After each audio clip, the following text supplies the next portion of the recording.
dye, color for dyeing. So they force the farmers of Bihar and Bengal to do indigo, to grow indigo. And India's production and Bengal indigo expanded and percentage of proportion of export increased, which was of 1788, it was only 30% of the indigo imported into Britain was from India. And by 1810, the proportion has gone up to 95% of the indigo was exported from India to imported into Britain from India. So that much last decade in 18th century, this indigo cultivation increased in Bengal especially, and from 30% of import to it became 95% of import of indigo from India to Britain. So lot of demand of indigo was there, Indian indigo in Britain and other European countries.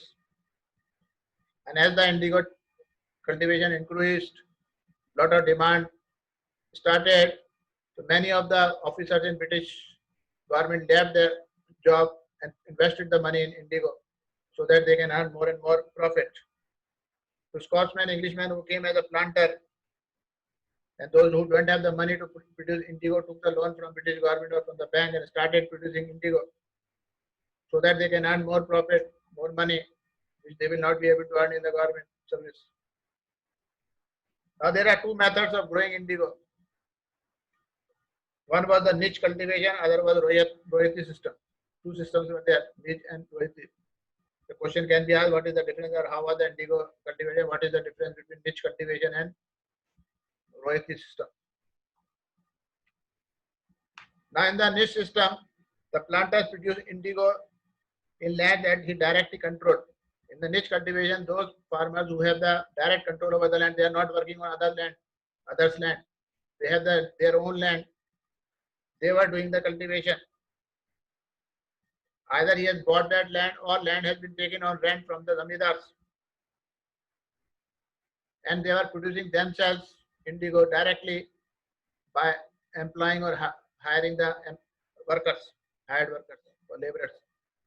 So they took the land, either they have their own land, they took the land from zamindars on rent and started producing directly indigo with the help of hired laborers.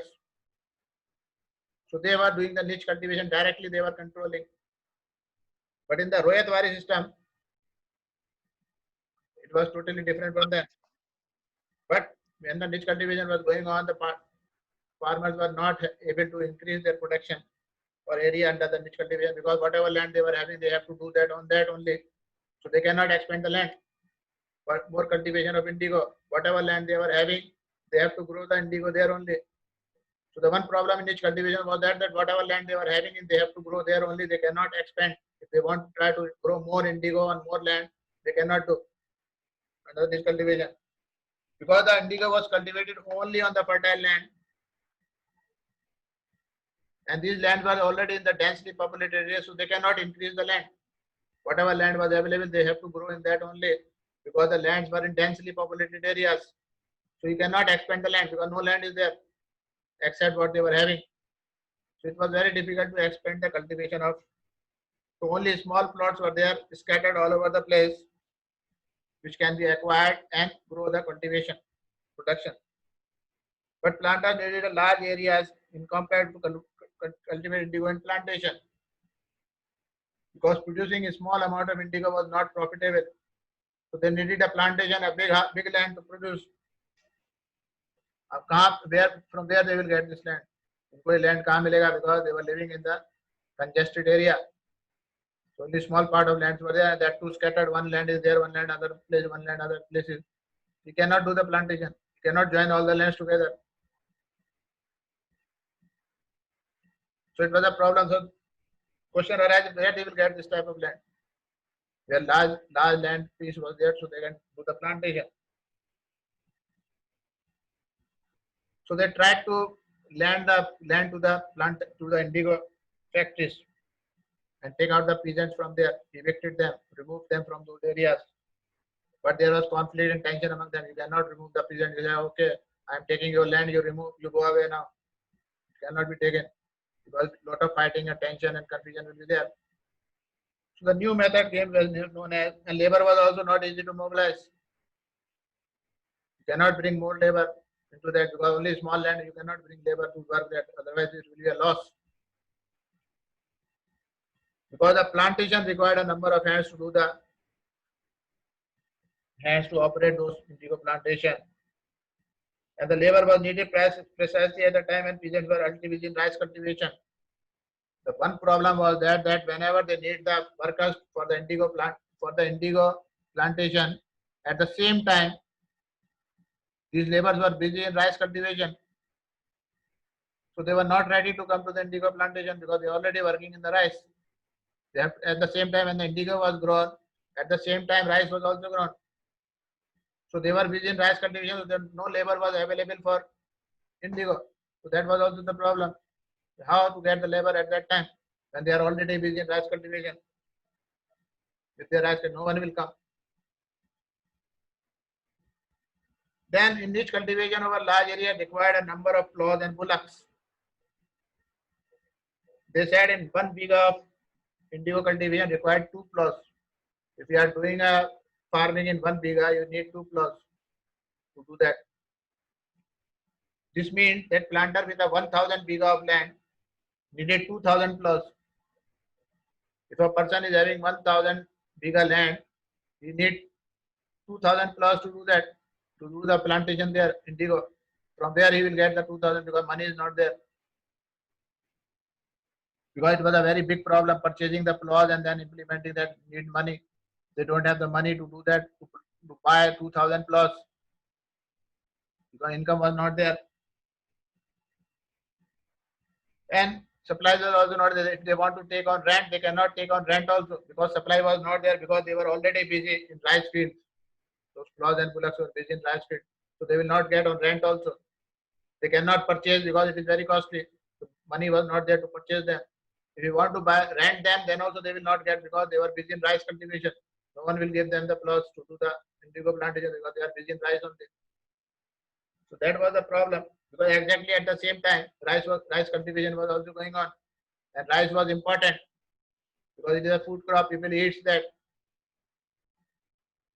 so they cannot leave rice and grow indigo because rice was more important than indigo. So they were busy in rice. So for niche cultivation, it was a problem to have a land, big land. If they have the land, they cannot get labor. If labor is also available, they cannot get plows because it's very costly. Maintenance was very costly. They don't have the money to buy that. They cannot rent because it is already working in the rice field. So no rice field owner will give them the plots for indigo plantation. Until the 19th century, the plantation planters were not ready to grow or to expand production of indigo. They said for us rice is important than indigo. So we will grow rice. And they said that less than 25% of the land was producing indigo was under this system. 75% was under rice cultivation. And they were not ready to give their land for indigo because by growing indigo, fertility of the soil is lost. And when fertility of soil is lost, they cannot grow rice on that. So they said we will not give our land to grow indigo. So 75% of the land was under rice cultivation, 25% or less than 25% was under indigo cultivation only. So that was the problem with them. And rest was under the alternative source of cultivation, including rice and the royalty system. So in the royalty system, they were growing rice. So problem was there. Now what was royalties? Why was royalty system? Royat, I told you, were the farmers, known as royat at that time. That's why Munro gave it Royatwari system. Directly contact with the farmers. No middleman, no zamidar, no headman, nothing. Directly have contact with the farmers, known as Royat at that time. So from that only this system came, Royatwari system or Royat system of agriculture. So this cultivation was totally different. And it was very difficult to input. So it was not been done in India very much. Only a small part of land was used in under niche cultivation for growing indigo. Now there is a problem in Rohit Wari system also. What was the problem? Under the Rohit system, the planters who were there planting the crops forced the Rohits or peasants or farmers to sign a contract or agreement known as satta in Hindi. They forced them to sign a contract. At times they used to pressurize the village headmen also to sign the contract on the behalf of the farmers or Rohits or peasants. So if the farmers were not ready to sign, they force the headman to force the farmer to sign, or they sign on their behalf the contract. What the contract says? The contract said that those who will sign the contract will get the cash advance from the planters at low rate of interest to produce indigo. Those who will sign the contract, to them, planters will provide the money, loan, on low interest rate to produce indigo. If they want plots, they can take plots and they will provide them the money to do the plantation of indigo. But the loan said loan only will be given to the farmers or royals when they will be cultivating at least on 25% of the land. If they have 100 acre of land and 25 acre of land, they have to produce indigo. Then only they will get the loan. If they are not ready to produce in more than 25% of the land, then they will not get the loan. The planter will provide them the seed and the drill also. They will tell how to grow indigo. While the cultivators will prepare soil, sow the seed and look after the crops. And all the seeds and other things will be provided by the planters to them. And the farmer or royal will grow the crop. And when the crop will be ready and given to the planters after the harvest, a new loan will be given to the royal to again start the producing of indigo.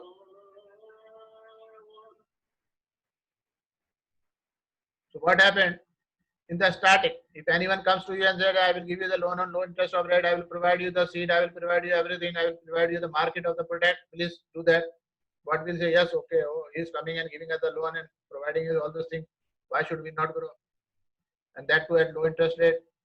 So we'll be ready to do that. But after doing that, then we come to know what is this. Then we say, well, where we are caught now, kahan phas gaye. Same thing happened with the Royal. Initially, they were very happy. Everybody raced to take the loan and sign the contract and do the indigo plantation. But later they realized how harsh the system is. That they lost everything. Why? The price what they got from indigo plantation was less than what they were investing on producing the goods, indigo. They were spending 100 rupees on plantation, so they were getting only 50 rupees as the price of the produce what they're producing, because the producers were not giving them the more price. So the situation right there, they were not even able to pay the loan back. And that cycle of loan never ended, because once they produce the goods, cut it, given to the planters, again they were provided the loan to produce another crop of indigo. So this cycle of loan continued and they were not able to pay, and the loan increased and increased and increased, interest going on increasing. Plus there were other problems also. Because the planter said that you have to grow indigo on the best soil what you are having. And the planters were not heavy because they prefer to cultivate rice. Because they say that indigo has a very deep root and which removes the soil,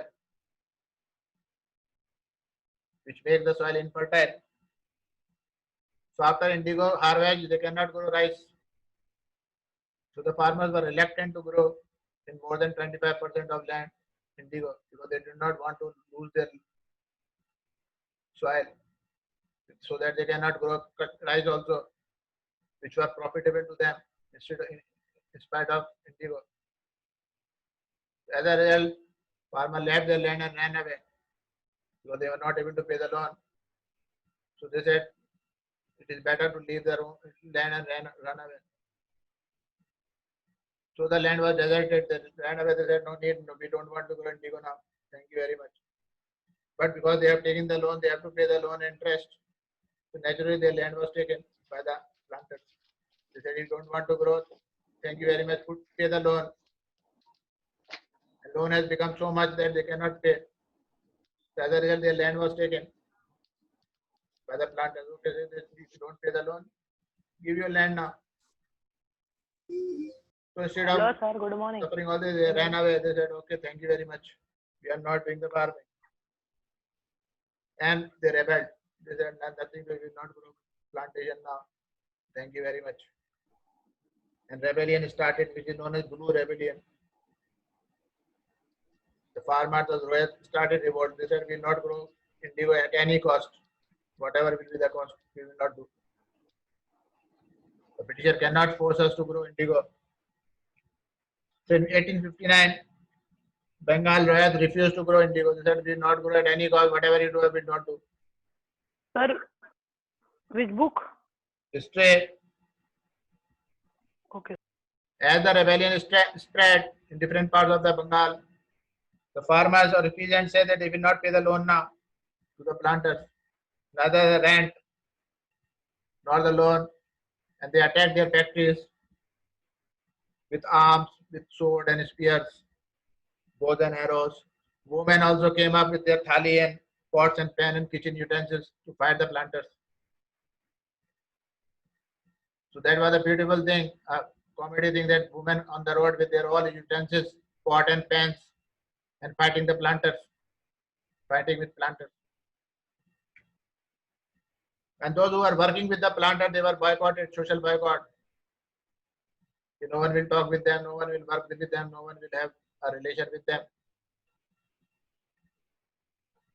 The agents of planters, lathets or lathials, who used to come to the peasants to collect the rent or collect the loan, they were beaten up. The farmers started beating them. Women also came up with this pot and pans and started beating them. And Roy said that now they will not take advance anymore. So we don't want to grow indigo now. Nor they will be forced by the lathials or lathi building persons to force them to grow indigo. We will not do any at any cost. Lathials are the लाठी लिए हुए, डंडा लिए हुए army थी, फौज थी अपनी प्लांटर्स की, जो फार्मर्स को बीट मारती थी और उनको रोयल्स को मारती थी और कहती थी कि इंडिगो उगाओ नहीं तो पिटाई करेंगे तुम्हारी. And the farmers were saying nothing doing. And so whoever comes like that, lathi wielding strong men used to come, all the farmers united together and they start beating them. So they ran away. Women also came up with their pot and pans and started beating them. So these lathials ran away. They said, we will not come under their pressure, whatever you do.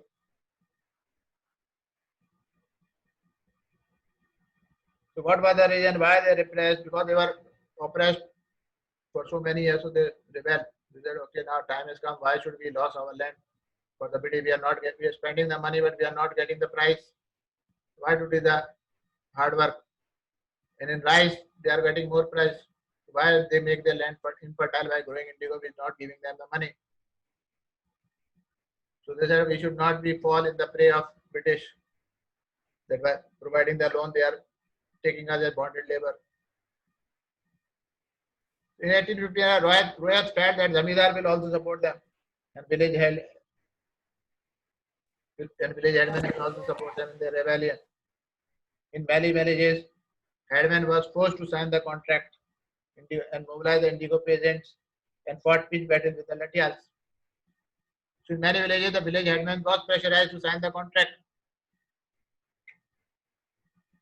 But he gathered all the indigo plantation workers of peasants and started fighting with the lathials, with stones and all this, throwing on the lathial and making them to run away. In other places, even the Zamindar went from place to place and resist the planter. They stopped the planters from forcing the peasants to grow indigo. The Zamindars were also unhappy with the increasing powers of the planters and agree at being forced by the planters to give them land on long leases, because the zamindar were also forced that you are having such a big land, give us on lease, and they were forcing the farmer and not giving the rent, proper rent to them. So zamindar was also not happy with them planters. So they supported the peasants or royatis and moved from village to village, royat to royat, asking them that don't get in pressure with this latiyas. We will see that. We will see them. If they come to your land, beat them. Don't pressurize. Don't intimidate by them. The British also thought that British government will also support them in their struggle against the planters. And after the revolt of 1857, the British became very much worried about this revolt.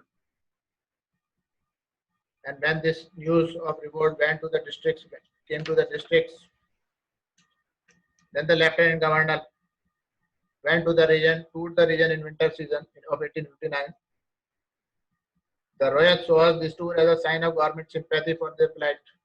They thought now government is sympathized to them. That's why the lieutenant governor is touring our land in winter. And then in Barsat, when the raining was going on, monsoon season was there, the magistrate Ashley Eden of that area issued a notice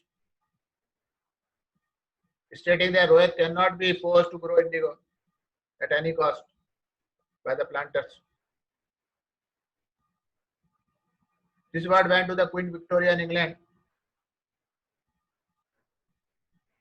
and she declared that no one will grow indigo now. No one will be forced to grow indigo now. And Eden went place to place, calming the peasants, said don't fight, don't get angry. And he tried to control the explosive situation. But his action was also taken as revolt. The government said that Eden, you are asking the farmers to keep quiet, don't grow indigo. Sir, less than 1 minute. That means you are also supporting the rebellion.